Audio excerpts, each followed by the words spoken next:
Hello there guys, welcome back to Younes Talks Football. I hope all of you are doing well this morning as we get into a video look. We got a little bit of news and I thought this would be a perfect time to actually try and not just calm everyone, but really illustrate the situation. What is going on? Because doubts are starting to creep into the fan base, I can see, right? And I thought, you know what, let's try and paint the picture overall and let's try and analyze this. So we're going to get into the latest. Make sure you guys are here tonight. Subscribe, notification bell on, because later on tonight I will be going over what else has happened, but I will also be giving you a match review for Chelsea versus Bayer Leverkusen, because they play later on tonight. It's our first pre-season game, our first of two, because we've only got two. We've got this, then we've got AC Milan on Sunday.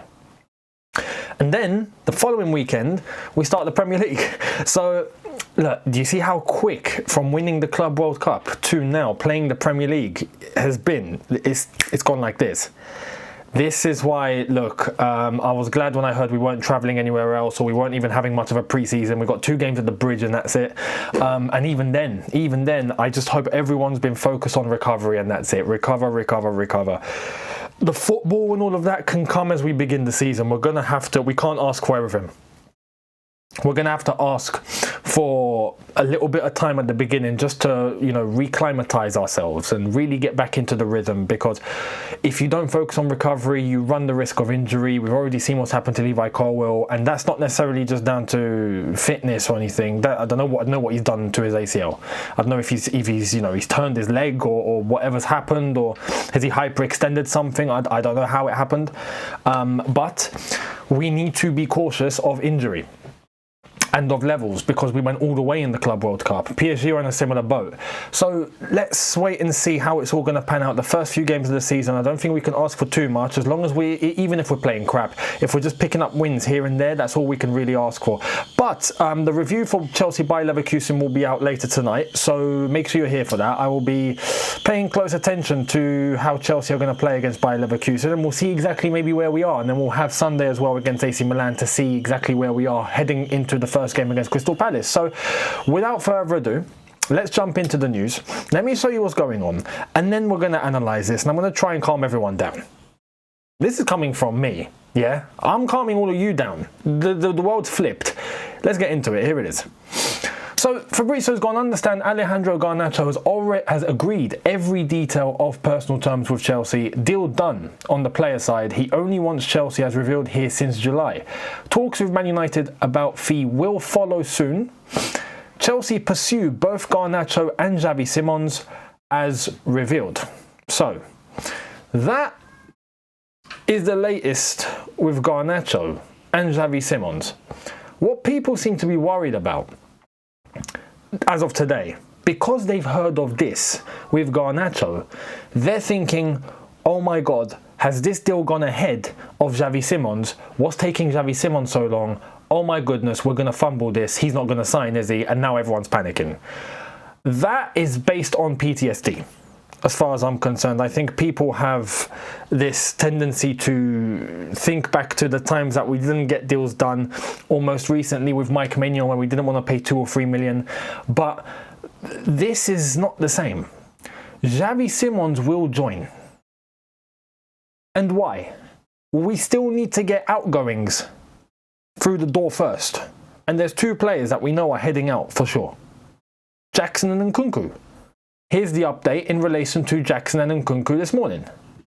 So, as well as Jackson, Christopher Nkunku also not expected to play in the upcoming games, as he will leave Chelsea this month. Talks ongoing with several clubs keen, and movements taking place for his exit. Jackson and Nkunku both expected to leave. We have to remember, let me actually, if you haven't seen this already and you don't know, then I'm about to tell you. Jackson won't play tonight. Nkunku won't play tonight. They're not in the squad. Against Bayer Leverkusen, they're not involved. Same for AC Milan on Sunday, they're not involved. You won't see them. So if you're at the game, don't expect to see Jackson, don't expect to see Nkunku. That's already been revealed. They're not going to be part of it because they're leaving. Those deals will be done either before we get Xavi Simons and Garnacho through the door, so it happens pretty quickly, or it happens pretty much at the same time. People are panicking because they're seeing Garnacho and going, Xavi Simons isn't coming, what's going on? Or is Garnacho jumped ahead of him, so what's taking Xavi Simons so long? Where have we got this from? We've already been told that personal terms with Xavi Simons has already been done. We knew this for a while. The personal terms with Garnacho has only just been done. And we haven't even agreed a fee with Man United yet. It's mentioned talks with Man United about the fee will follow soon. We're already talking with Leipzig. We're already advanced. But there's no deal done yet. 2 reasons. We want to sell and they want to buy. Remember, they want to make sure they get a replacement in too. Harvey Elliott is the man that they're going after to replace Xavi Simons. That's not done. If we get an indicator that that is actually done, and they're looking in terms of personal terms too, that seems to be no problem. But if they get a deal done for Harvey Elliott, and we see that deal being done, you best believe Xavi Simons is going to be heading out the door pretty imminently. Vice versa, once Chelsea get some outgoings through the door, we get Xavi Simons in. It's done. Garnacho, whether it's going to be at the same time or just after, will follow in as well. People are looking at this. This is going to prove to you that it's, and I get it because I've done it too, but I feel like what we need to do is take a step back sometimes. And this is also me reflecting on myself here. To take a step back sometimes and just, sometimes it's best to not speak and just watch. Give it a moment, let the dust settle, and then analyze it. People are worried about Xavi Simons not coming in, but they're certain that Garnacho is coming in, even though both deals are at the exact same phase. That doesn't make sense. Why? Just because we've been linked with Xavi Simons for longer. But we know, and we've already been told from multiple people, that we're looking to get players out the door first, before either of them come in. So don't stress.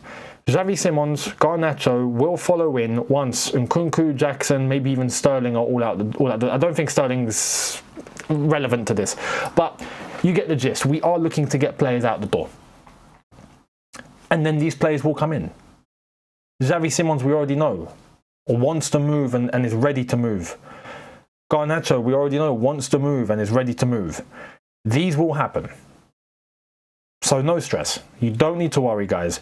Don't have any PTSD or don't have any concern. Oh my goodness, this is not going to happen. What's going on? It's taking too long. Things sometimes don't move quickly like we've been so accustomed to in recent years, because I don't know whether it's just the speed that some deals have been done lately, or whether it's the football manager mindset or the FIFA mindset, where you just click of a button, the deal's done, and we've become used to that or conditioned to thinking that's how real business is done. That's not how real business is done. In this case, for us and for RB Leipzig, we've got things to do before sanctioning this deal. Same goes for Man United. Man United have only just now started to really entertain pushing Garnacho away once Sesko came in. But before that, we weren't hearing a peep out of them. It takes 2 to tango in a deal, not just 1. So, no stress. No stress, people. Relax. Don't worry. Xavi Simons and Garnacho will be following in as Jackson and Nkunku are heading out the door, and then I think that will be our business done. Now we've got the alternative deal that we might go for with a centre-back because of the Levi Cole situation as of last night. That's something that was just born yesterday. If not, I don't think we would go in for a centre-back, and we might still not go in for a centre-back, but we never know. It's been already told to us that we're not looking at a new centre-back, but I don't believe that. I think that's just to try and make us not look desperate. We're like, no, we don't need one, but we're looking. I think that's the case. We don't want to portray ourselves like, oh, we need a centre-back, because all of a sudden clubs will start inflating their values. So I get, if we're being told that, maybe that's just the case to protect ourselves. But no stress. Nkunku, Jackson gone. Garnacho, Simons in. That's what's going to happen, I believe. So no stress. Things will be okay. You don't need to worry. Let's see what happens. To end, I want to... This is funny. This is actually funny. I mean, Man United, when they were starting to look at Brighton, like I said the last couple of days, where they want to do what we're doing, and they thought that they could get a player on the cheap. And I was saying, you're dealing with Tony Bloom here, the poker player. You ain't going to get anyone on the cheap. Here's the latest for Baleba. Brighton's preference is to keep Carlos Baleba until at least summer 2026. Man United have made an inquiry via intermediaries and were not quoted a price. The Brighton hierarchy believe Baleba can be worth as much as Moises Caicedo one day, who the club sold to Chelsea for 115 million. That is Brighton's way of telling United, hey, by the way, guys, 100 mil. Just saying. We're not going to tell you that. We're going to let you presume that. We're going to let you assume that. We're going to let you think that. And then you guys are going to come to us and maybe think about doing something logical. Listen, Brighton will not sell him for less than 100. You best believe. No chance. No chance. Especially if they want, and look, they want to keep him until at least next summer. That means pay up a lot of money now if you really want the player. We already know Brighton, man. We see right through them. We know what they're about. And this is the thing. They do have quality footballers to sell. But you best believe they are going to take your money. If not, the deal won't happen. How do you think we ended up with all that we ended up with? We paid them a lot. We saved their football club. We have financed their entire institution. We gave them $250,000. Sorry, that's an insult. $250 million. We paid money for Graham Potter. We paid money for their director, Winstanley. We paid money for Sanchez. We paid money for Cucurella. We paid money for Caicedo. We've now paid money for João Pedro. We are literally financing their entire institution. Man United, if you want to join the party, you're going to have to finance their institution. So 100 plus, please. If you're not going to step up with that sort of money, Brighton are not going to talk to you. So United, be warned. Don't think you can get a player on the cheap from there. It's not happening. It's not happening. Especially now with their reputation of actually coming out with decent footballers. You know, even for crazy fees. But it does work out. We've seen the Caicedo example is one to remember. And it's a similar position. You know, Baleba was brought in to basically recompense themselves for the Caicedo deal going through. Now you don't think they're going to want to get the same sort of money for him? No chance. Of course they are. Of course they're going to get that same money. So United, pay up. Or you ain't getting him. Pick one. So let me know your thoughts. Much appreciated.